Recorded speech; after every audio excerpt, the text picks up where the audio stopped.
I took like 2 bags, one check-in bag and one cabin bag during my first project, and everyone is looking at me as if like I've come on a vacation. And then I became efficient and I started using only one cabin bag. People join consulting with not much clarity. How honestly clear were you? I'll say consulting directly was not the first choice. And my first thing I started was I started a clothing business.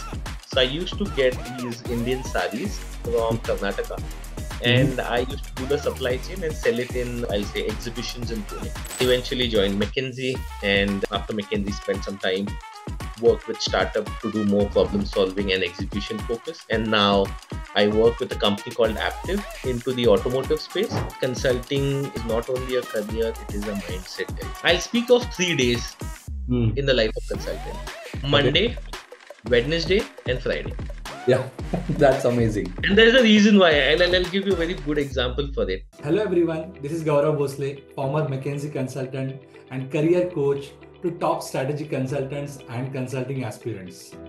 Welcome to Being Consultants podcast, where we go up close and personal with top consulting professionals across the world and try to understand their secret sauce, their career journey, their career decision, and the insights that have helped them crack the consulting career code. Today, our guest is Akash Khamkar, a former consultant with McKinsey US office, a professional with a non-MBA and a non-target school background could make it to one of the most sought after role for consultants. So let's try and understand Akash's career journey. Welcome Akash, welcome to Being Consultant. It's great to have you today and great to have your journey, your insights, your advice for this growing community of aspiring problem solvers. Yeah.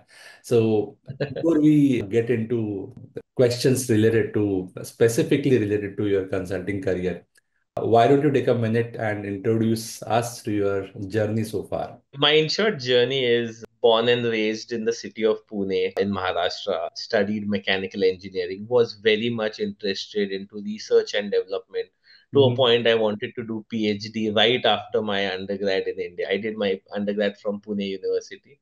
Mhm. Started working, I'll say, production, then moved for a long period of time in design and engineering, more for kind of like industrial manufacturing clients. And then after working over there, started understanding different parts of the businesses. Okay, like, okay, there's a project manager who handles the entire project. Okay, let me understand and study project engineering. So 2 years down the line of my experience, got into project engineering. Spent 2 years in project engineering. Then I'm like, okay, I know the how the product is being made, how the overall end-to-end supply chain works. Let me get into product management. Got into it, started understanding the software behind how things are done, and eventually got a curiosity of how I should learn and understand business, and came to a point wherein, okay, I know like I'm working, but I need an additional education. That Hmm. led me to United States, did my master's in engineering management.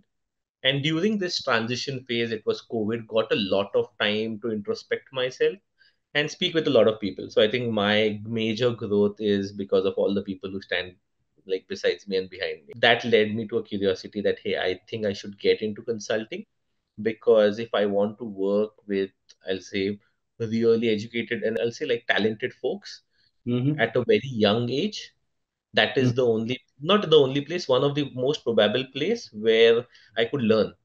Otherwise, I would be in the chain, and I think like there would be 7, 8 levels above me who would be Mhm. the decision makers.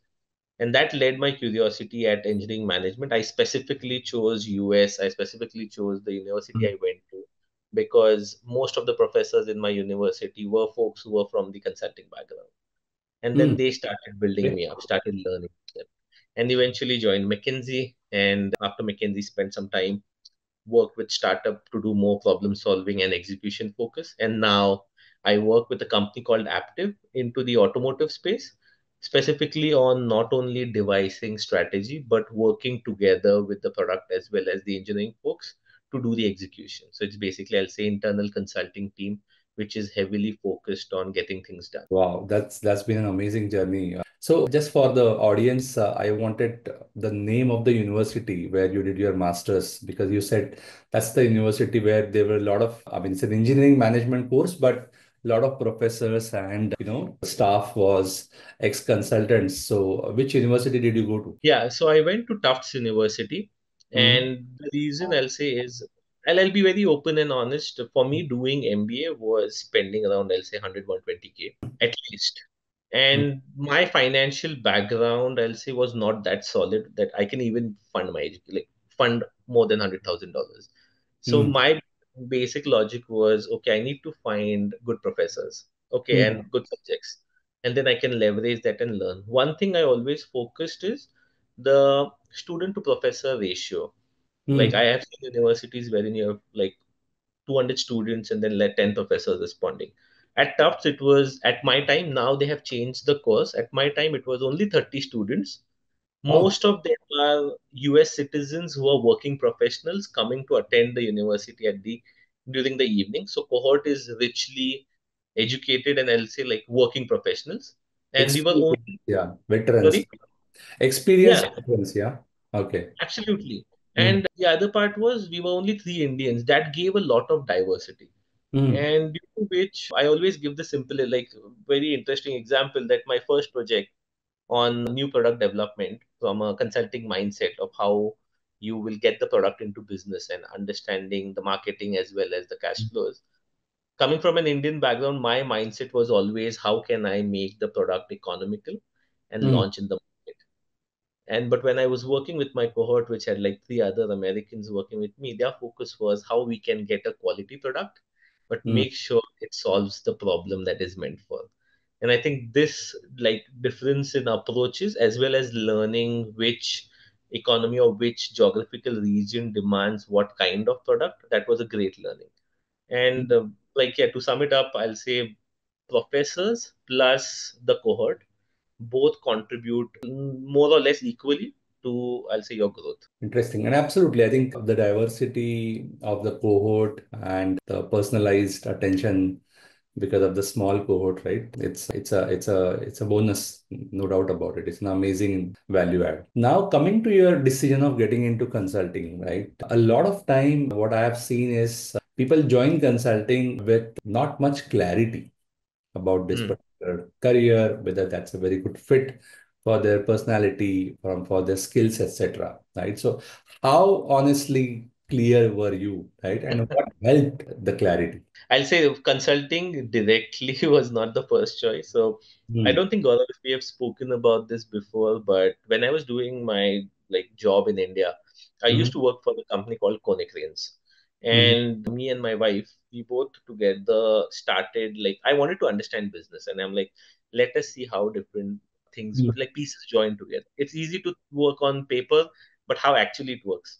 And my first thing I started was I started a clothing business. So I used to get these Indian saris from Karnataka, Hmm. and I used to do the supply chain and sell it in, I'll say, exhibitions. And Hmm. that was my first gig I ever tried.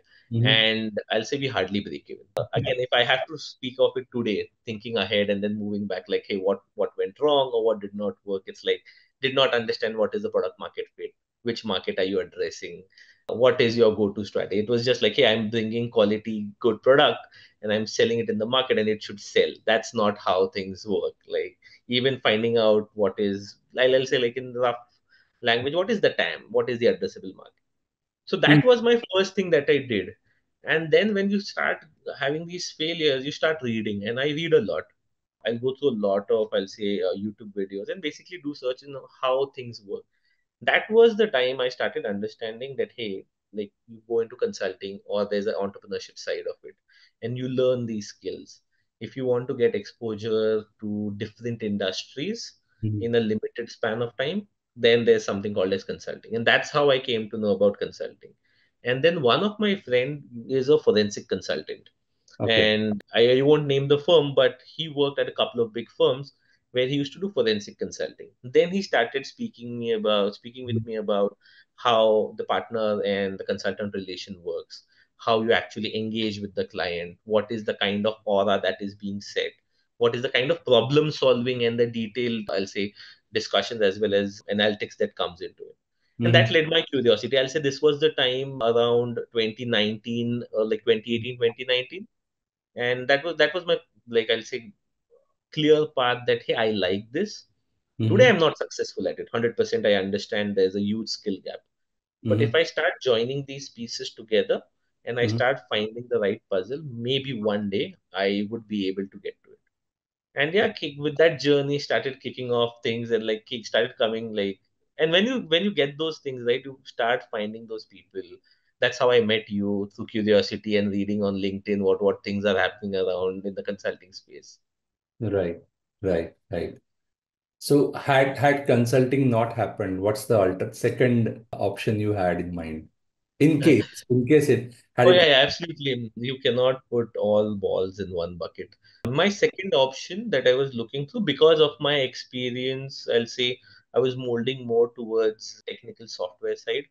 Not like, I would not say I like information technology software, mostly like, I'll say, the analysis of, I'll say, mechanical computational fluid software side.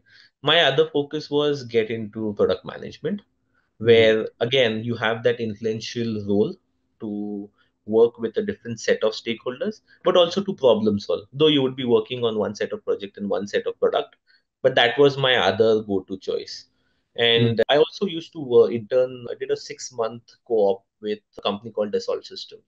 Hmm. Wonderful place. I learned so much over there. Like, met good leaders, and I would proudly say Alex McKinsey was my director, who taught me a lot, and Hmm. he was one of the biggest, I'll say, supporters for me to get into McKinsey, even after I was working with him. So product management was the other choice, like any, like a place where I could actually problem solve. And second is I could get that ownership of, okay, this is what you need to own and this is what you need to take forward. Interesting, interesting, and as I coach a lot of current consultants and ex-consultants, I see a lot of people joining product management role after Hmm. consulting as well, right? So Yeah, yeah, that's the draw a lot of times, yeah. Because of course, I think you have the parallel that you spoke about, right? You get an ownership of a product, and with that, the ownership of a problem, right? right. The perspective from a technicality perspective and also from a customer understanding perspective. So just like in consulting, you are solving a complex problem. So yeah, absolutely, absolutely. I'll again say, like, I don't want to be like very hard written on, like, hey, these were my 10 things and I went and I, it was always an iteration. Like, you do something, it works, you do something, it does not work. During my engineering management, Gaurav, I did at least 6 projects, out of which 3 were with industry players within the Boston area where I was studying. And those work, like, that kind of work helped me understand, okay, what I'm good at, okay, what I'm not good at. And the most important part, am I liking it? Like, example, I did a project in program management, and at the end of the project, I realized that, hey, this is not, I can, today, this is not something that I enjoy doing, Hmm. managing and just keeping up with the tasks that are coming in. I don't think I'm the best person to work over it. But Hmm. maybe if that point of time before doing it, if someone would have asked me, I'm like, hey, program management also a good field that I think I can be successful. So Hmm. it comes after, like, I think not every day was a happy day. You realize at the end of the day, okay, this is a core subset that I like, and let me, I think, get my stronghold in those subset. I think that's the beauty of doing some internships or externships, right? During your upskilling course, be it MBA, be it any masters that you do. Because at least then, I mean, I would be a little bit extreme. I would say you can use rejection logic to understand what it is that you don't Yeah, like. Yeah. So I also remember that I was basically a little bit torn apart between consulting and investment banking. I did my investment banking internship. I realized this is exactly something that I don't want to do, right? So yeah, yeah, a lot of times it also gives you elimination option, right? So of course, amazing exposure. I think while we are doing upscaling, this is the time that you have invested in really learning, and nothing like really taking these experiences on the job and yeah, realize 100%. this goes very well with you. This is something that you don't enjoy. Awesome, awesome, buddy. Great. So, sorry, please go ahead. One more thing I wanted to mention, and like, I think this is very important, because even when I speak with a lot of folks around, they want to do consulting or even product management because they don't like X or don't like Y. I'll say like I used to work in design engineering. I loved my job. I every day I used to love my job. The amount of attention to detail that I learned in engineering, oh my God, it's so helpful in my like consulting career. Absolutely helpful. It was just that I understood that I'm doing good at it, and then you have that hunger to eat more, right? Like to gain more and to up yourself more. But of course, like I've always built up on what I've learned, and I think one good like I'll say learning is, and that you also teach me, learn and grow on what you have built up. Like always create structure on the foundation.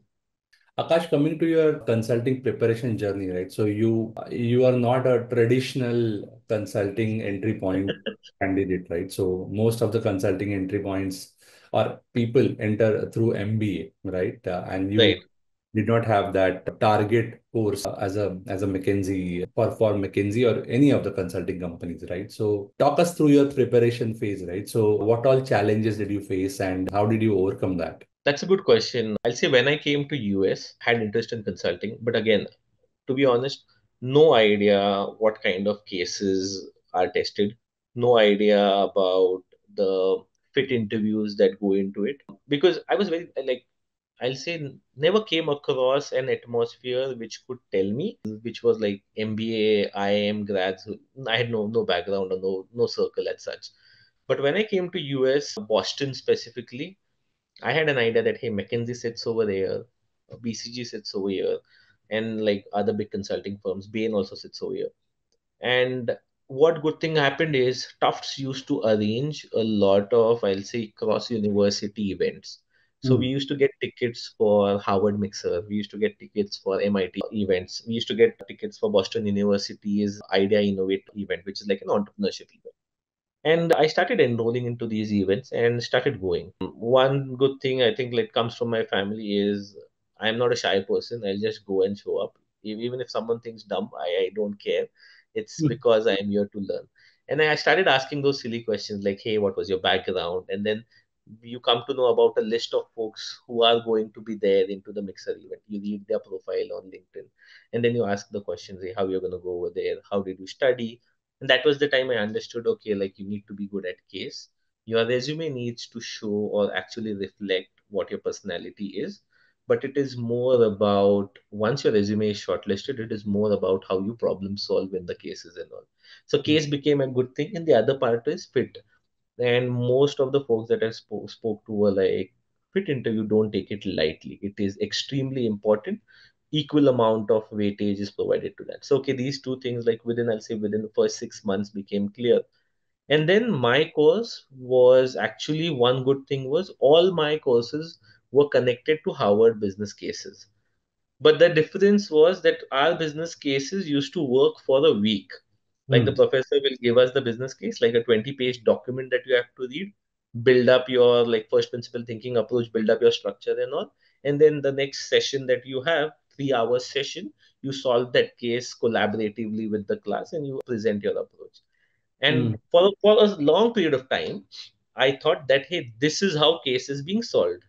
But Hmm. then like one of my friend gave interview at Bain, and that was the time I asked him, like, hey, how long did your case interview ran? And Hmm. he's like, 35 minutes. And I'm like, were you able to solve it? I'm like, yeah. And I'm like, how many pages of documents you had to read? He's like, none. Like they gave us a prompt and you have to solve it. I'm like, how is it possible? You need like background information, you need thesis to back it up. He's like, no, dude, this is not how consulting interviews work. And I was taken aback. I'm like, okay, now I need to understand and study more how cases are being solved. And that was the time I started engaging conversations with my professors. Hmm. Two to three really good professors. One was Jerry Brown. He's a supply chain management guru, I call him. He Hmm. has background in from Yale MBA, and then he worked in consulting space for a long period of time. And one of my gurus, I'll say, he still works in the consulting space. He was the one who started brainstorming with me and then slowly started problem solving, basically creating an atmosphere of hey, this is how you need to think, this Hmm. is the way you need. We did not solve any case till Hmm. that point, but he started grooming me every lecture. Every week we started having 1 or 2 sessions that gave me an understanding of okay, this is the level of expertise that you need to have, and this is overall background. And I'll say Hmm. the third leg was I was really curious about understanding from people who have been at McKinsey. And that was the time I even connected with you. Mm, I still remember 2022, start of 2022, Jan or Feb, I connected with you. I'm like, hey, I want to get into consulting. And then I was not very confident about, is my profile strong enough? I haven't done my undergrad from any IIT or any top universities in India. I mm, haven't done worked for any top companies of the world, but I have been doing like industrial manufacturing, understanding for a long period of time. And that was mm, the time where, like, even if you are able to sell a small product, but you have a logic of how you are selling it and how you're making the market, you have a problem solving skill set. And that curiosity, I think, like we had, I still remember it was snowing in Boston. I was sitting outside of Dunkin' talking with you on the phone. It was a like 30-minute session converted into an hour.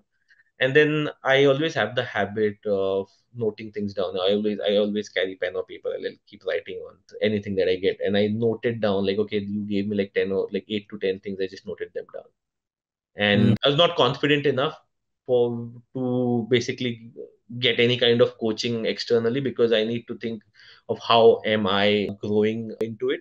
So I started doing my back end work, started mathematical reasoning, be fit into, started creating my own version.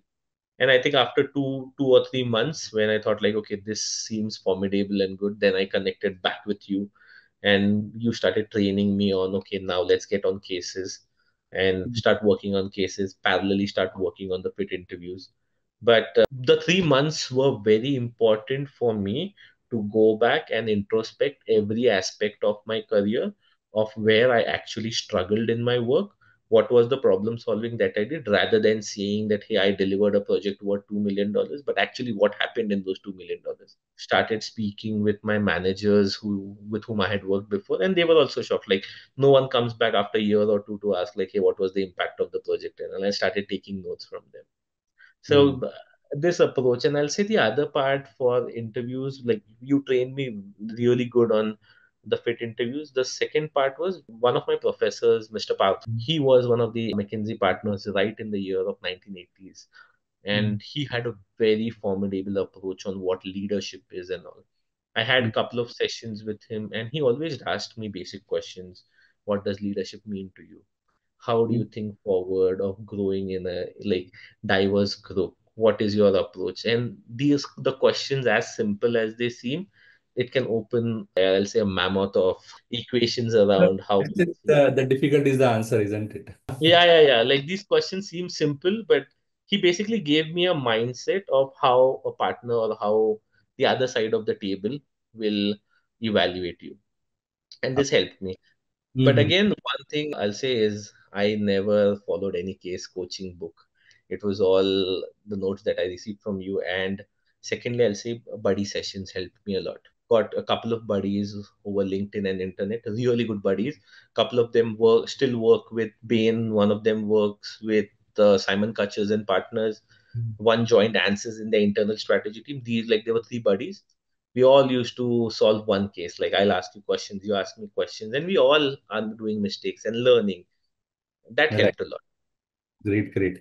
So I think that's the preparation part, Akash. One more question I have is, how did you land the interview? How did you sell yourself, given that you are not from an MBA background or a typical background? Question, because a lot of people, and I think a lot of them will watch this video as well, right? Feel that if you have a atypical profile, it's very difficult to sell. It's very difficult to land interview. You can always prepare so much for the cases and fit, but if you don't get an interview call, then what's the point of It that? goes all, yeah, 100%. Again, I'll say, like, I don't have a foolproof method of it worked with me. Mhm. It should help you to accelerate your journey. I would not give it as a grain of like, Bullet or a silver bullet, but yeah, but tell us how did it work for you? yeah. So couple of things I'll say. One, network. Wherever I go, like, and I think my wife complains about it, is you need to stop networking now. You need to just chill. But you network with folks. You start understanding their approaches and start getting their perspectives. That is from an understanding point. I'll say vet your resume. Vet your resume with folks who have been into the industry, and follow an approach of vetting it. Like, okay, we say that it should be impact driven. but it just the number bluff that I'm coming it, or actually there is a curiosity to know the story behind it. Mm. Lot of folks, example, coming from a technical background, my resume was heavily technical with words that are extremely difficult to understand for the person who does not belong to that industry. It is good if I am going into mechanical industry typical jobs. Consulting, no one under, like, if you don't know the partner is coming from the similar industry or similar background, cutting down stuff from the resume, but making sure it is capturing the information and there is a curiosity to it. Like the we'd be like simple, the number of bullet points that you have, basically, like how are you distributing the themes across. Okay, I want to show that I am good at problem solving. I want to show I am good at inclusive leadership. I want to show I am good at attention to detail. Like these 3 to 4 points, and the way you put it in your resume, it should give a overall understanding that hey, this person looks good. That was one part of a resume. The second part is how am I land into an interview or at least an opening discussion. Couple of important, like I'll say, important things that worked with me.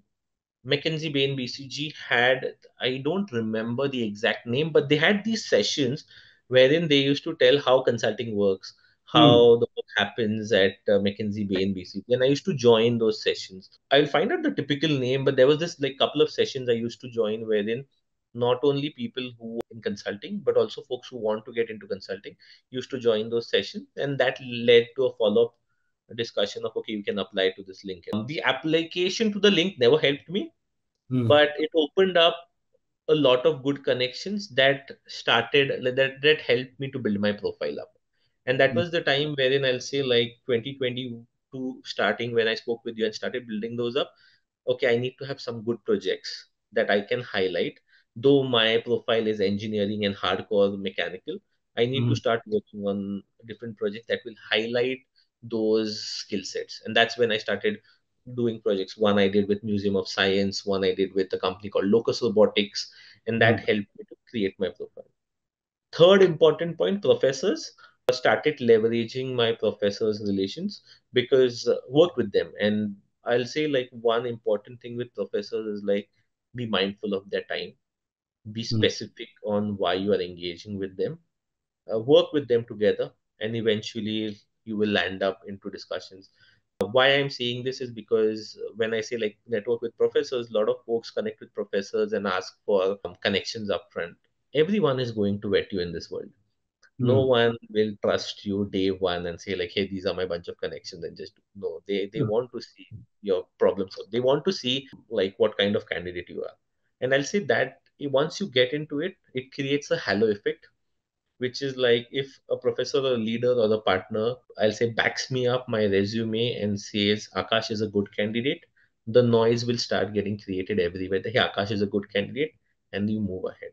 One such incident happened with me wherein one of my friend is still working for McKinsey, and she provided me a referral, and then personally spoke with one of her partners that hey, there's this person Akash I've been working with, like I know him since undergrad, and you should look at his resume. And then he did 1 hour session with me. I never interviewed with him, I never worked with him, Mhm. but that 1 hour session gave him enough information wherein he went ahead and pitched to, I'll say, the recruiting team that my resume, like, look at my resume and get an interview. So I joined Gaurav Experience Consulting Path, which is Mm. specifically for consultants who have experience in a certain specific field, which they can like, so they can bank upon that industry and work across different levels of that industry.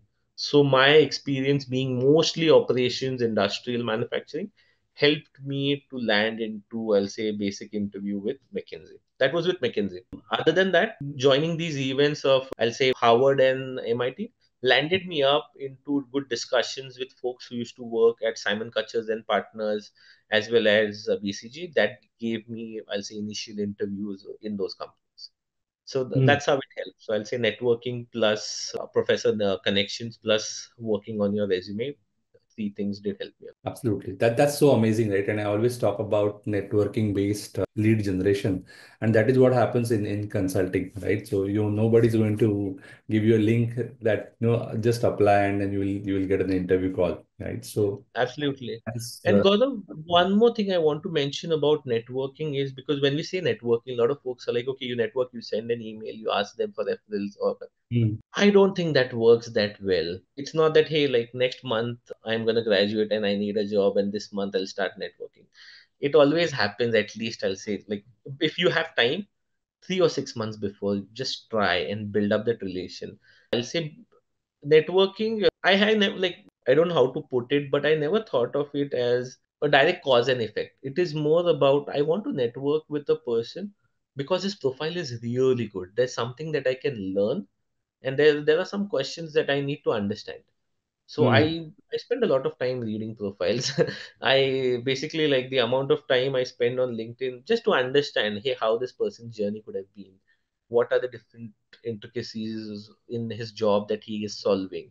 And that leads to a discussion. So whenever you network, I'll say if you have an approach of, hey, I like X things about you, really curious to know why things, would love to have a session with you either through chat or a call, that develops a curiosity. Because if someone is reaching out to me and asking me for time, I should be able to contribute to it rather than just bypassing it to one or the other, I'll say referrals or routes, because that's when human to human conversations happen. So that's a pretty relationship building approach, right? So networking is, I mean, in the context that we are talking about, is a little bit salesy word, but I think the better word would be relationship building. Relationship building, Yeah. yeah. So just to quickly summarize what I am understanding is, so you initial kind of understanding you build through a lot of different events, right? Working with peers, etc., right? And you ensure that your resume is because that's your product, right? Ultimately, Yeah, absolutely. that is very good. You have a basic understanding, and then you went little bit more closer in doing networking with consultants, managers, partners, etc., right? And you went prepared, you went with a Yeah, yeah. relationship building approach. You went with an, and I always say that these days networking conversations are half the interviews, right? So you have to put best foot forward. You can't just go by thinking that, this can be just a chit chat and then I'll prepare for a second interaction with this guy Even where I'm that, interested. No, that second interaction will never come up, right? never, never. So all that is so awesome.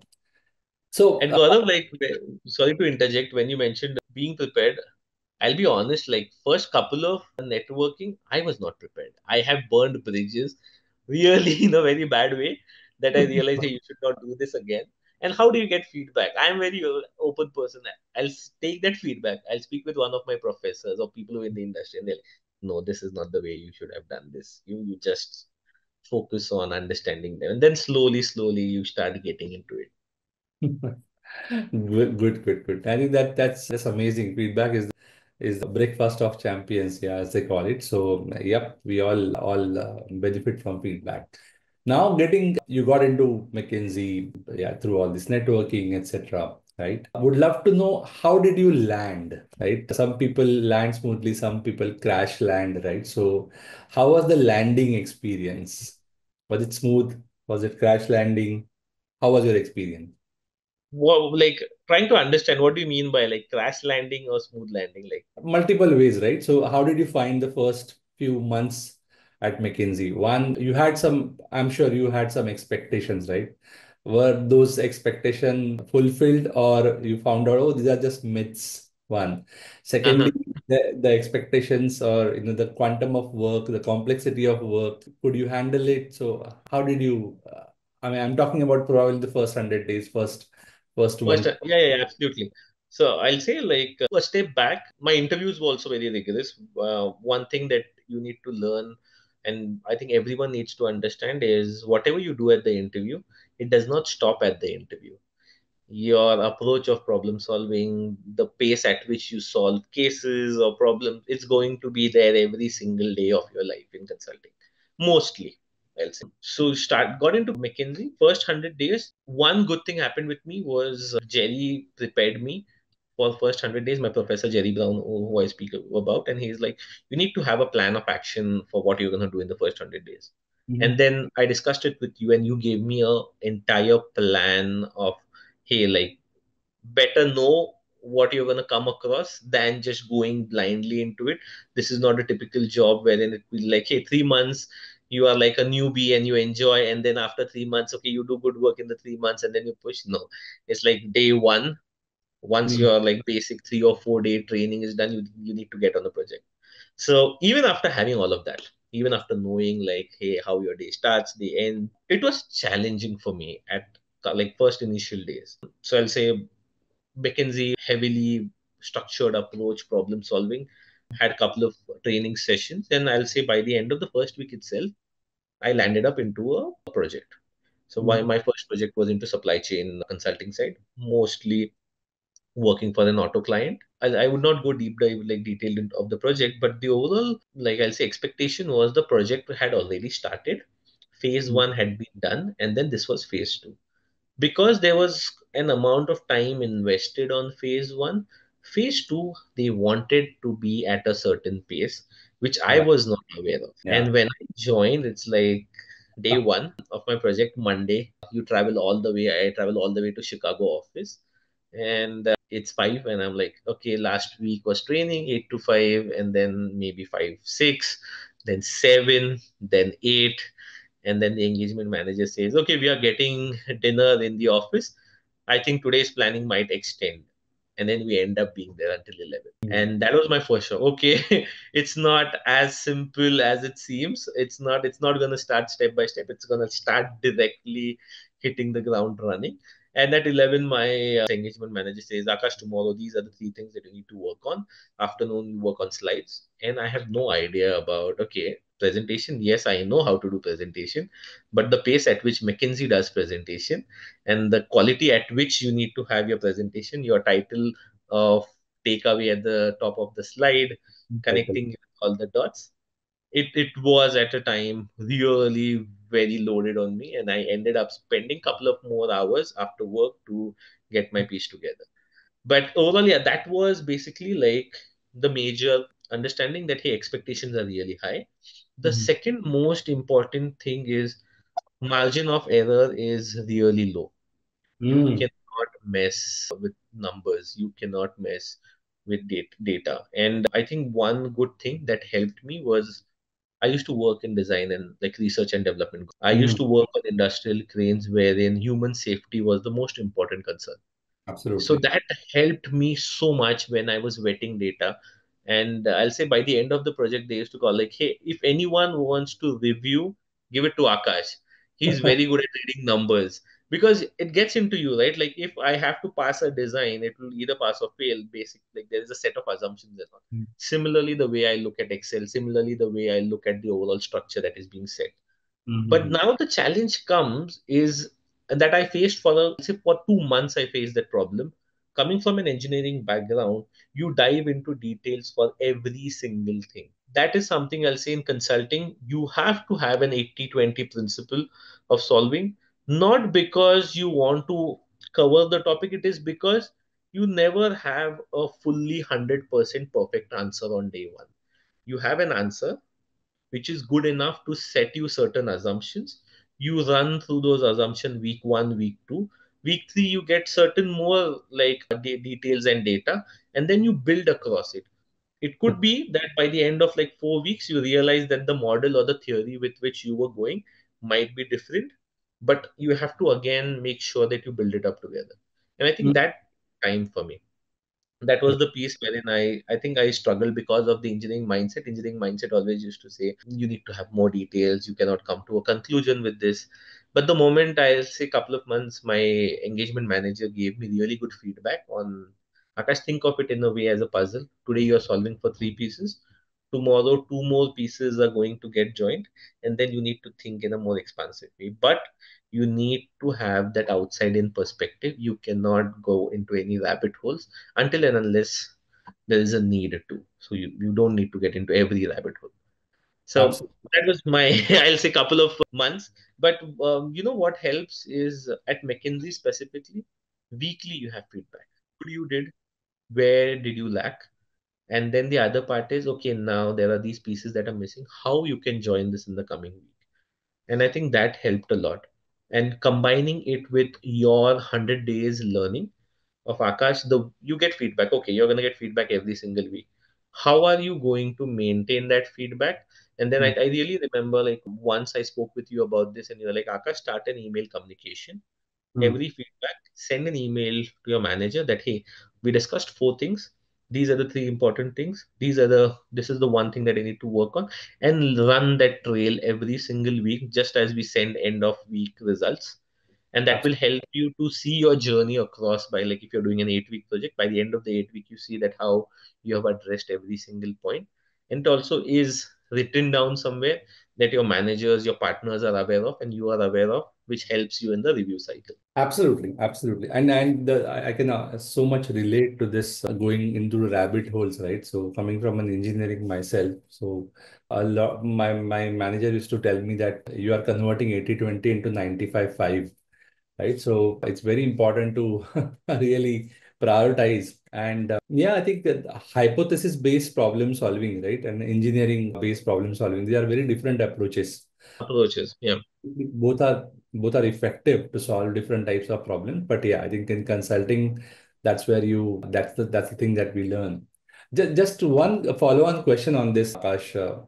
So at what point of time you started really feeling that sense of belonging, that now I belong here, right? So because I always felt that for first 4 5 months I always felt that I am an outsider. I completely agree. Like, from where this question is coming from, 100%. And especially for me, I'll be honest about this. Coming from a non-MBA, like non-B school background, I'm on projects wherein like everyone keeps discussing about what good happens at Harvard, what good happens at Chicago booth and all. And then everyone has a kind of, I'll say, like approach of doing things. I felt really torn apart at first couple of weeks, wherein I'm like, okay.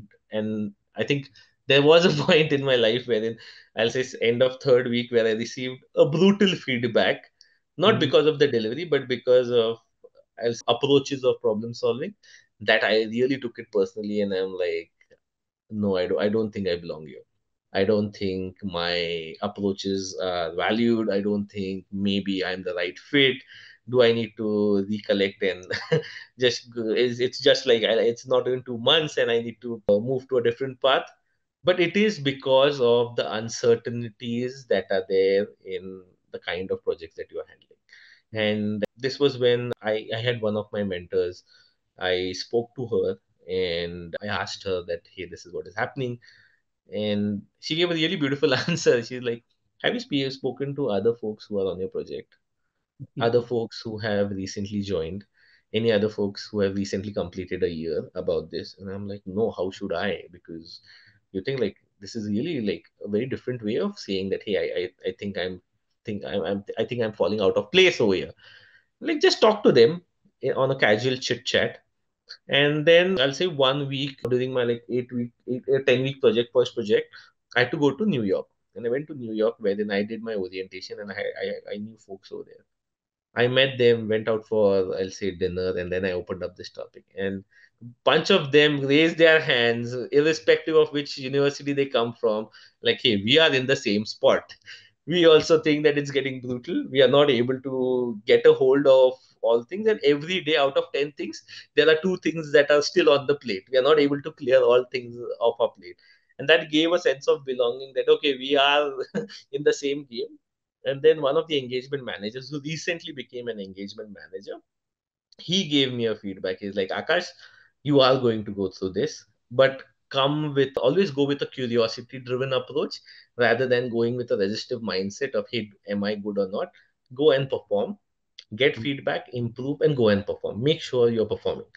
And it's okay if you don't understand everything. It's okay if the client leadership is not speaking in a good way with you, because you will find resistance. I'll say people resistance in consulting is the biggest thing that one needs to learn, understand, and absorb as soon as possible.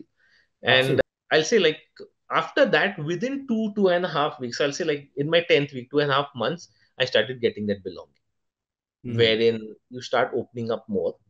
You Mm. start understanding the problem from a different mindset. Then it is not that how am I. Vulnerability, right? So you are. Yeah, and Gaurav, then you don't think, and I stopped thinking that my performance, my thing, and all. Then the approach is like, what is important for this project?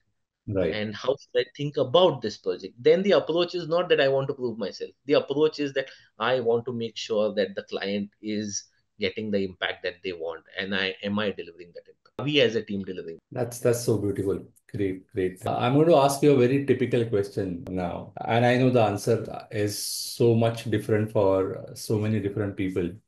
But how does or what does a typical day in a life of a consultant? Okay, I in a know, typical life. I know you're going to say every day is going to be different, but yeah, just for the folks who are trying aspiring to be a consultant, if you can kind of Now, I know a lot of folks must have, and everyone must have read things. I'll speak of 3 days Hmm. in the life of consultant: Okay, Monday, Wednesday, and Friday. yeah, that's amazing. And there's a reason why. I'll give you a very good example for it. Monday, I'll say, buckle up your shoes, Hmm. be as, I'll say, efficient as you can, be as fast as you can. That is the day, I'll think the longest day of my life is Monday.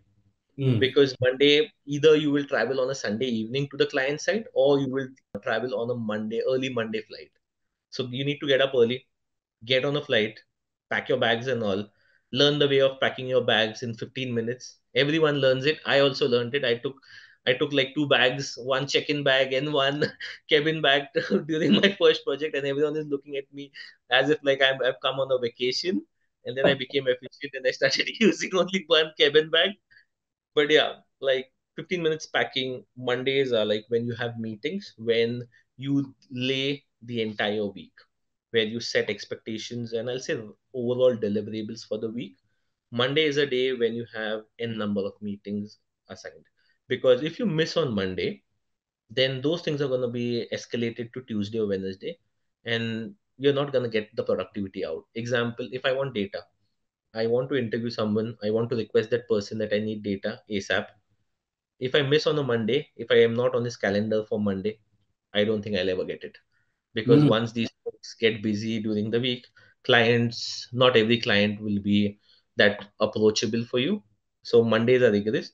Mondays, I'll say first half of the day, meetings, I'll say it goes until 3 or 4. Then you like get together with your team, output of the meetings and rigorous planning for the week, set clear deliverables up. And I ended up using a lot of OneNote to mark up tasks on a day basis and on a week basis. And then evening of Mondays is like when you actually start working on that data, so that tomorrow you don't want to again restart everything. So Mondays are like that. Hmm. Tuesday you work on deliverables and all. Wednesday is, I'll say, a mid review time of the output of the meetings, the data that you have worked for a couple of days, and what you want to show either to the internal leadership, or if you have a steering committee meeting coming up immediately next week, that is something that you do. Steering committee meeting, basically, like for people who don't know, is when you work on all this data and all, it's not that at the if it's a 6 week project, you will submit it and present it at the end of the 6 week. If it is a 6 week project, usually you will do it every couple of weeks, 2 weeks, so that they know what direction you are going. They can give feedback on where you need to change direction, or it's basically an agreement and handshake of hey, we are doing good. That's why it's called steering committee, right? It steers you. So it's a It's leadership yours. combined McKinsey leadership, client leadership together, right? It's a governance mechanism, right? And they are helpful, basically, right? Yeah, yeah, they are helpful. Helpful is defined in different terms there, but yeah, it's a wonderful way of getting client exposure, and I'll say even for consultants, Hmm. of performing yourself. If you get good, I'll say direction from the leadership, and they're happy with your analytics, they're happy with your problem solving approach. I think you're good for the week. So Wednesday is the day I'll say becomes crucial because you have to get the data together. If you're working on data interviews, I'll say collecting any kind of data together, converting it into slides and presentations which actually speaks the story. Hmm. And why I say Wednesday again is important because that is the day wherein your storylining, or I'll say your effective communication had comes into play. Mm. You need to make sure that you are crisp enough in your storyline, your slides are presented in the right manner, and you need to work around it. I'll say, like, if there are any challenges in Mondays and Tuesdays, and if Wednesday gets prolonged, your like Wednesday nights are gonna be crunching these slides, and it becomes a challenge. So Mm. that's Wednesday evening. We normally submit all the slides. If you're working at McKinsey, you have a good leverage that there are some teams who will work on graphical stuff on your slides, and you get polished slides. But let me remind you, that does not mean that you would not have work on presentation. It is your storyline, it is your data. You have to make sure how you want to present it. They are just gonna do the cleanup. Yeah, absolutely. So that's a Wednesday. One Monday rigorous. Wednesday, I think you need to set the foot right and make sure you are playing like Virat Kohli and hitting fours and sixes, because now you know the lay of the ground. And then Friday is, I'll say Friday is more of like Dravid holding the ground and making sure that, hey, you are ending the test on the fifth day. So Fridays are really good for me. Fridays for me become like, now I want to hear what I've done. So Fridays are mostly sending end of week notes. So basically, if I am like the junior engagement manager for the project, I would combine all the notes of the team and I would send it to the partners and the leadership team, saying Mhm. that, hey, this is what we did good at this week. This is where our approach is for the next week.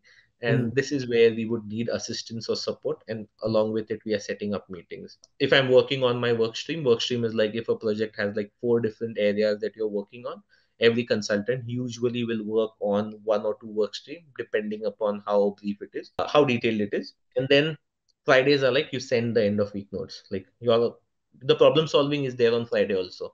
What you have done, what has been good and bad, what is your approach for the next week. Monday it gets revised, sitting with your team. Friday is when you actually present your stuff. And the second part of Friday, Gaurav, for me was always setting up meetings with my engagement manager every Friday. And I'll say alternate Fridays, or like every 3 Fridays, with the partner on feedback on where we can improve. What do you think approach is? And then there was one more thing I started doing. I'll say 6 months down the line, one of the engagement managers gave me this thing. What happens is you do a lot of things, you learn client projects, but also you need to invest specific amount of time in upskilling.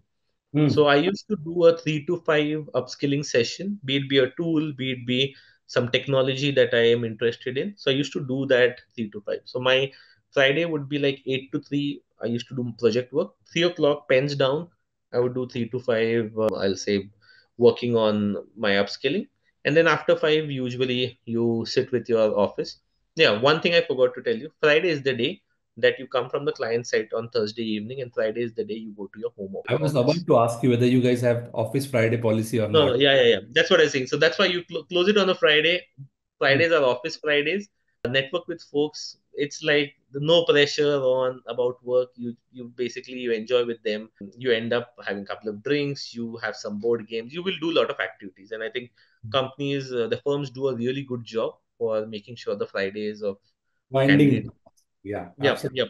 Absolutely. So yeah, Great. these are 3 days that you have to be very alert. And I think different set of skills come into play like these 3 days. Okay, cool. So I'm going to ask you some question where probably I'll need quick answers. Yeah. Okay. So probably if I ask you a couple of work-life balance hacks or tips, yeah.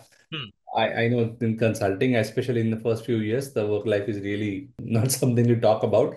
But still, if you want to optimize it, right? So, what are a couple of things that you come to your mind quickly? Interesting. Couple of things that comes to my mind is get into a habit of exercising at any time of your day. That's Mm-hmm. one thing, because not like I know everyone says exercise in the morning. Sometimes you don't get a time. If your leadership team is someone who wants to come in the office at 6:30 and 7, I've been on projects. Go out for a run or a walk in the evening. Maintain your health at any point of time. Like not make sure, but try avoiding like getting ill. One thing. Second thing is about, I'll say, preparation. Every morning, if everyone is coming at 8, come 15 minutes early to the office.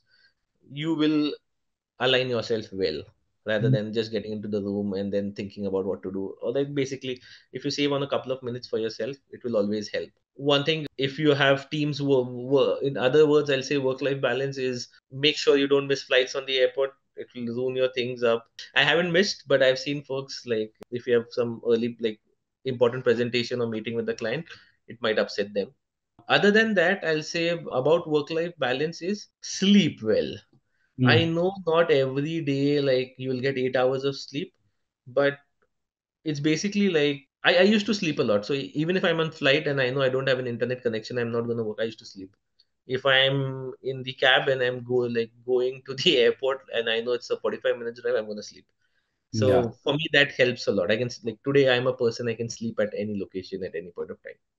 That's Mm. one thing. So I'll say, and the other part is food habits. When you join consulting, you really get excited and you start eating because you get a lot of options and array of options to eat. Enjoy that. I would not say don't enjoy, but make sure you get done with it within a week or two, and then follow. I'll say diet, Right. or I'll say follow a plan, like follow a healthy eating plan. I'll be really honest. There was a time I used to eat a number of different foods, and I am a person who loves different kinds of cuisines. But the moment you start gaining weight, you start becoming lethargic, and this is for real. And somewhere down the line, it will impact your efficiency. And if Mm. your efficiency is impacted, your timings are multiplied, and then you're working long hours. Mm. Good. And the other part on work-life balance, I'd not say work-life balance only. Be clear on deliverables with your managers. Be clear, like reiterate, over-communicate. Make sure you like your manager and you agree on the sign-offs because you think that X and Y are your deliverables, and by Wednesday or Thursday you will realize that there are 10 more deliverables that they are expecting, and will end up burning night oils. Right. Okay. Next question. How much does a consultant earn? That's a good question. So different levels. I joined as an associate. I'll speak about associate. I think it's a common band across Bain, McKinsey, BCG. My life, like I always say, like consulting gave. You'll be referring to the US office numbers, right? Oh Yeah. yeah, I'm referring to the US office numbers. Clearly, 2021, 2022, I received the offer. The base was 165 at that point of time. Mhm. And then I think, if I'm not wrong, BCG increased the salaries at the end of December 2022 to 195 base. And then everyone's salary got revised at 195 base. So I joined in Feb 2023. So though I got offer in 22, it got revised to 195. So I'll say 195 base. US, you get around 25 to 30,000 joining bonus, Mhm. and then I guess you have 20,000. What do you call it? Bonus based on your Relocation. Yeah. and if you perform good, you can cross 25,000 dollars to 35,000 dollars as well. So And all in all, yeah. I'll say 195 plus 30 plus 20, close to like 240, 240, I guess. Yeah, that's Okay. where you land. And how does that grow? I mean, as you become senior consultant, engagement manager, principal, partner in US offices, Hmm. what's the typical growth like? Again, not 100% I have like the right exact numbers, but what happens is your base does not vary much when you change from associate to senior associate. I think engagement manager does make a difference, but your bonuses multiplies. Hmm. Example, senior associate, I know like senior associate gets close to $50,000 bonus compared to like $25,000 for an associate. And then engagement manager, I've heard again, I did not become an engagement manager, but I've heard engagement managers get close to like 70 to $100,000 in bonuses if you perform well. And Hmm. then once you become, I think, associate partners, then you have a percentage cut on the basis of the clients that you get in. That's when you also need to do business development work, grow your relations, and get the clients. Okay, okay. Now, one question is about myth, right? So, what do you think are some of the myths around consulting that we should bust? One major myth that I want to burst is consulting means strategy and just living your life with C-suite executives. No, there is a portion of time you spend with the C-suite executives and you work on strategy. But Hmm. I'll say, actually speaking of the strategy is 20% of the work. 80% of the work is that bad, dirty work of getting into data and finding out the right pieces and puzzles and finding out what is missing into it. One Hmm. thing I want to break the myth about is consultants are hired because there needs to be digging in, I'll say, people perspective and data that the organization might or might not be successful and fast at it. That's why you're being called. So not every day is going to be like, hey, you're going to just speak with a bunch of C-suite executive leaderships and wear suits and go. No. The other myth I'll say is not every time you're going to work from the corporate office. Hmm. So we always think that, hey, I'm going to work from like this 40 floor office building. And no, you have to work from the way your client is. I Yeah. worked for a chemical client. I had to be in chemical factory. I worked for an automotive client who had a really bad, messed up facility that we had to evaluate. I was there for a week in Skokie, long across like beyond Chicago, wherein there was only one hotel that we were staying, which did not have food, and we had to struggle and like a lot of things. So that's one like the other myth that I want to burst. The other part is consulting is, I don't know how people might take it, but people say consulting is high paying job. I want to break the myth of high paying job. If you break the amount of hours that you work for, and if you calculate your, I'll say, rate per hour, my God, it's dangerous. So consulting, join if you are real, I'd not say passionate, but if you like problem solving, if you like working with a diverse set of folks, if you Mhm. like your perspectives being challenged or perceptions being challenged, sorry, that's one thing. And what are the myths? They're already pretty good set that you are already busting. So Akash, so it's sounding so amazing your journey, right? So why did you decide to leave consulting? That was actually, I think, a lot of difficult discussions across the journey and how you want to be. One thing I'll say is two things happened with me. One is I wanted to have a diverse set of experience.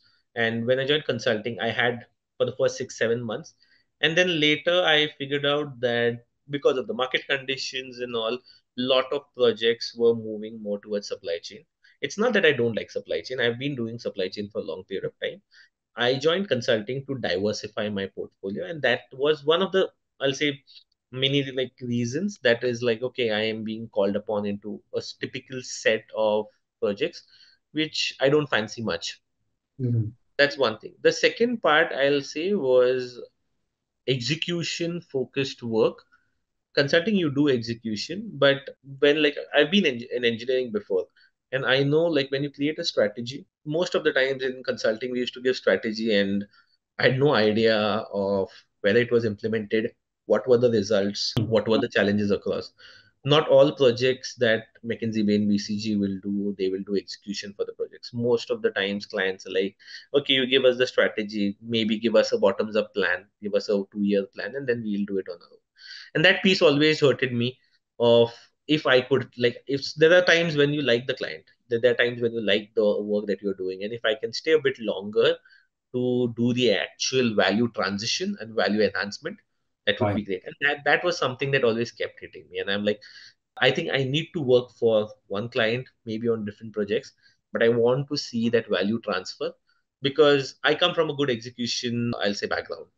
And I think I could utilize my skill sets, not only devising strategies, but also taking the ball towards the goalpost and actually delivering the goal. That was the time. And I spoke with, it was not a decision that I took overnight. I spoke with a lot of folks, a lot of partners. I even spoke with you about how to think through it.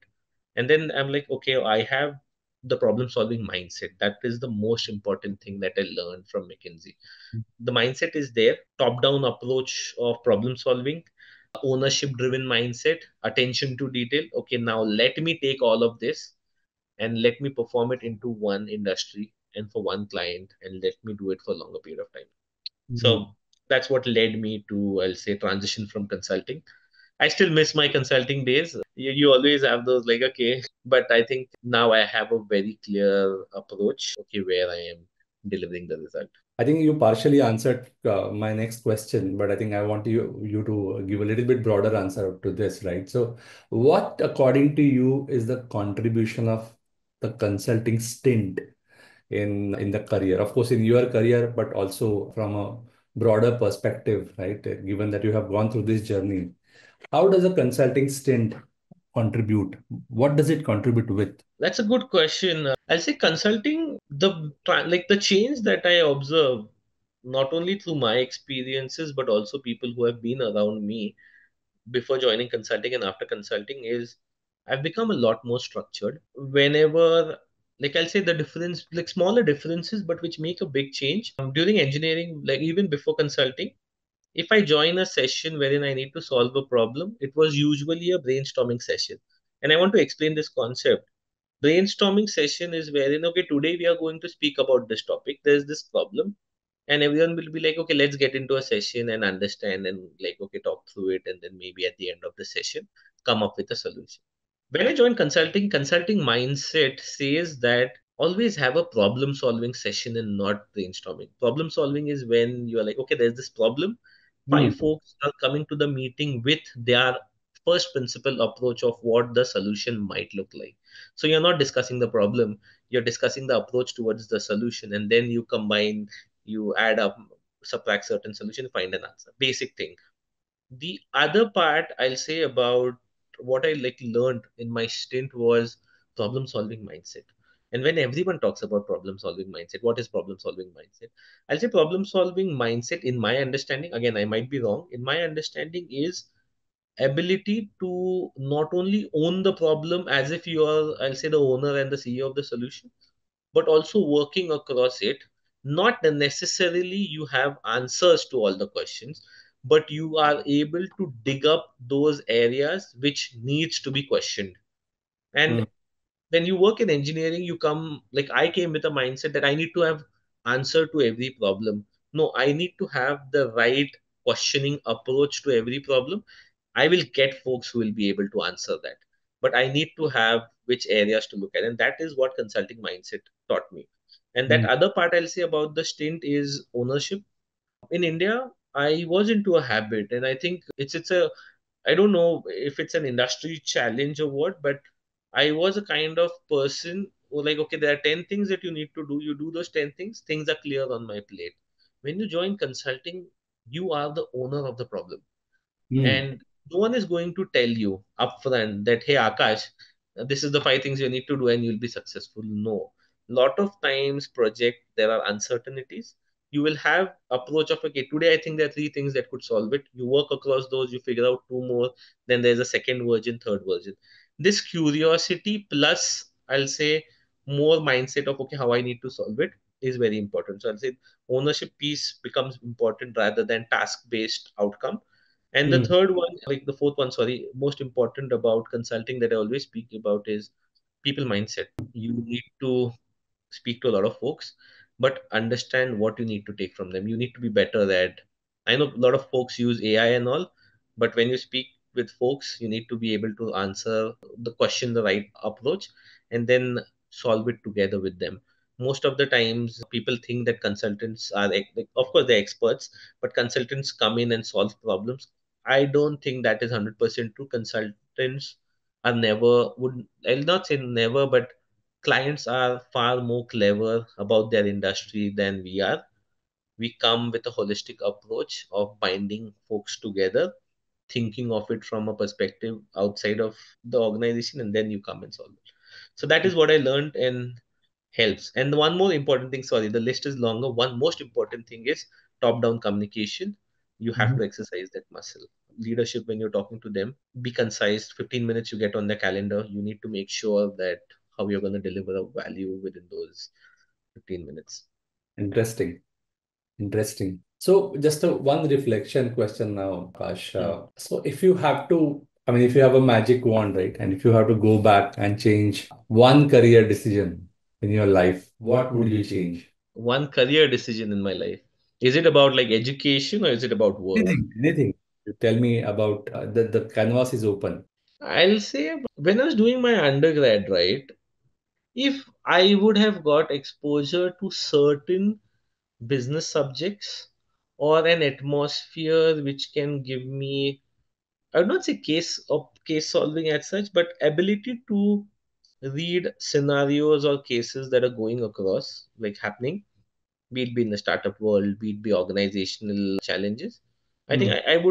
I would have much more faster than realizing what I want to do at the age of 26 and half after working for close to 4.5, 5 years in the industry. I think if I would have had that exposure early in my career, I think it would have been great. When I Hmm. look back today, I speak to folks who are doing undergrad and all. especially speaking about India, universities in India, like even in Pune and all, are offering electives that are not only related to your core education, but you have electives which are related to maybe learning coding skills or learning business values. That help. Like I think that would have been a magic wand if I have to do it. I would have been more clear in my approach right from, like I'll say, within the first year. But Hmm. again, I'll say it's you find it out one or the other day through some or the other way. Okay. Okay, interesting. Good. So let's one question to close our interaction today is what's your advice to the consulting aspirants? One major advice to consulting aspirants is today's world, consulting is not a career. Like it is a career, but it is not only a career, it is a mindset, guys. I realized it after joining consulting and when I started working with folks. Why people want, like, you join consulting, but it is actually you learn the mindset of doing things. It's basically the way you communicate, the way you think of a problem, the way you solve it, and basically it's about those small nitty gritty details that you take care of. It's nothing high, like I'll say, it's nothing hi-fi, or it's nothing something that needs specific skill and talent, and you need to be really a master Harvard no, like you have to develop that mindset. Maybe you will join X consulting firm versus Y, the pay structures might be A, B, and B, but if you have that mindset right, I think you'll be successful any career. You don't need to join only consulting to get that consulting mindset. Of course, if you join, you are always at a better pace and you learn a lot at a like very short span of time. I'll say like what I learned in my 5 years is equivalent to what I learned at McKinsey in 1 year. That is, I'll say, the scale at which I and the pace at which I learned. So yeah, that's my only advice. And one major thing I would want to highlight, it did not come across in preparation, is solving cases is a process. Don't think of it as, okay, I'm reading a book and I have 20 structures that are mentioned in the book. I'm gonna mug that up and it's gonna be no, guys. People who are gonna take interviews have eaten those cases every day in their life and have worked on more actual real time cases than they are have a process of problem solving. I think Gaurav, you taught me really well, and I would want to highlight that I never solved any book. It was all the cases that Gaurav. He gave me a process which I still follow even in my today's life, personal as well as professional approach and a problem solving approach that helps you to find answers. And then the structures might change. Absolutely. Absolutely. Great. I think that's an amazing note, Akash, to end today's interaction. I mean, Um, yeah, I go ahead, sir. believe that consulting, the word consulting just means collaborative problem solving. And you don't have to be in McKinsey or KPMG to do that. Yeah. Even Right. shop floor, even as a shopkeeper, even as a surgeon, even as a soldier, right? You can, if you have a consultative mindset, a collaborative problem solving mindset, right? That's basically consulting. And I same thing with preparation as well, right? So what I think you are referring to is intuitive problem structuring or solving, right? So we need to work on the skills, yeah, not to just crack Hmm. the case, but to become better problem solvers, yeah. And that is so much more important than just mugging up frameworks or just doing it for the sake of cracking interviews, right? Tracking it exactly. But I think like it should interest you. It should not be like, hey, I'm doing it like. Of course, the goal is to clear the interviews and all, but it should be like, hey, I want to really get into this. This is what I want to do. And Gaurav, when you spoke about, like, you touched upon the leadership portion that I really wanted to highlight. One of my professors during my engineering management told me leadership is not a title that is given, it is a responsibility that is taken at Mm, any, I'll say, hierarchical structure of your career. You mm. just take it, you do it, and that's what consultants are. Not necessarily one myth I forgot to mention again. Sorry, bringing things up, but is not every day of your life you will be working with the so-called C-suite executive. You would be working with shop floor folks. You need to have the ability to speak in a layman's language so that these people can understand and you can understand them. Yeah, absolutely. I always quote one of my mentors' sentence on this, right? So he always used to tell me that, Gaurav, if you want to be a good consultant, you need to be speak in a language that is understood by Harvard pass out CEO and also uneducated factory worker, right? The moment you kind of able to do that, have a communication that passes across the Yeah. hierarchy, then you are talking like a consultant, talking like a good consultant. So absolutely, absolutely. And So, that's why they say that keeping things simple is the most difficult thing in consulting. and so is in life, right, Akash? Yeah, yeah. Good, great, Akash. Thanks a lot for your time. I think I And Gaurav, one thing I wanted to mention is even though I left McKinsey, I work with consultants every day. So the organization that I work, internal strategy team, Mhm. all are pass outs from McKinsey, Bay, and BCG, mostly McKinsey and BCGs. Mhm. So even though I'll say the industry or I'll say the firm has changed, but they are the same folks. We still work with the same mindset. I'll say we still have problem solving sessions. The approach is still the same. So I think once you get into this, you end up working with the same, I'll say, set of I think that's like also probably one of the contribution of consulting stint, right? Which is the alumni network, right? So and oh, absolutely. I think I forgot to speak about alumni 100%. right. Um, So if Great plans. possible, If then yeah, can continue to work with alums for and the everyone and people are everywhere in the world. You choose an industry point and you'll find folks over there. Right yeah, from cosmetic to aerospace, everything you'll find and now also consulting. the politics. Yeah. Oh yes, Good, good, good. Great, great. Thanks again, Akash. Thanks for being candid, vulnerable, really open. I think these are the kind of conversations that I always feel help, right? The aspirants. I always feel that career transition is a three-phase process. The career clarity, then hmm, the preparation, and then the excellence, right? People skip the first step and start directly in the preparation. And I always felt that we should have many more conversations just like this, right? Where we talk to people who have been there and done that, so that right. people hear it from the horse's mouth and it helps them form that career clarity, take the decision for themselves, right? So thank you so much for contributing to this cause. And of course, we'll keep in touch and we'll have you for more sessions in different formats. But yeah, for today, thanks a lot from my side and also from the Being Consultant community side. Thank you. Thank you very much, Gaurav. Thank you for getting me on board. I think we hold a relation that is much beyond, I'll say, not only the community, but again, important to address the community and rather than just getting into things, always good to test yourself, play small miniature roles, and then you will understand if this is the right choice for you or not. And it's not a one day process, I'll say. It's not a clear cut answer. You need to spend some time. Great. Thank you again, Thank you. and all the very best. Have a great day and week ahead. Bye bye. Wonderful. Thank you very much, Gaurav. And that's the wrap on this episode of Being Consultants podcast. Thanks a lot for tuning in, and special thanks to our guest who shared the story so candidly and dropped so many value bombs. If you like our conversation, please subscribe to this podcast. Please leave a review or comment, and also share this conversation with people that could benefit out of it. And if you are someone who want to get into consulting or want to excel in consulting career, then do not forget to join the biggest community of problem solvers in the world, the Being Consultants WhatsApp group that has more than 1,000 professionals from 30 plus countries helping each other in their consulting journeys. So until the next episode, keep cracking.